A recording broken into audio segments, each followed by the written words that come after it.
Hi, Princess. Kamusta na po kayo? Bakit po kayo nandito?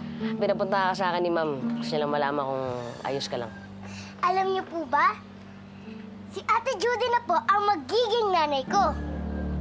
Talaga? Opo, di ba Ate Judy? Baka hindi na kita maisama.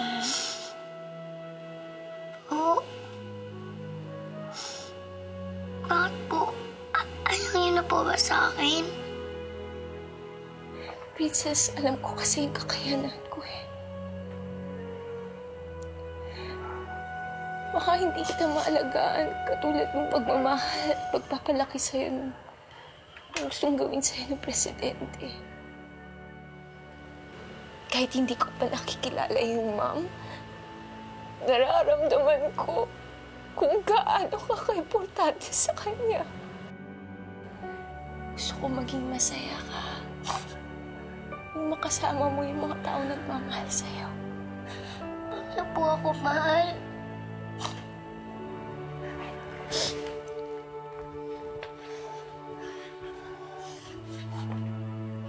At kita.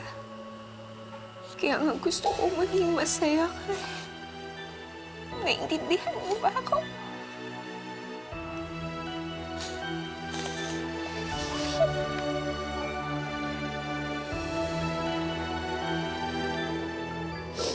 Nanay Luz!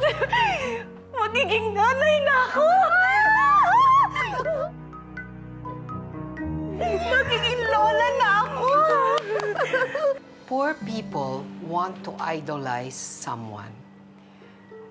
They want to aspire for someone. I want that kid to admire me when she sees me.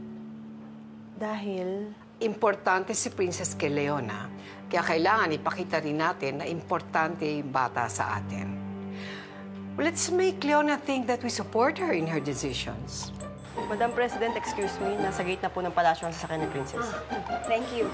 Joaquin, please tell them na andito na si Princess. Gusto ko kumpleto tayo na i-welcome siya, si Princess. Sige ba? Let's go, let's go. Ano ba?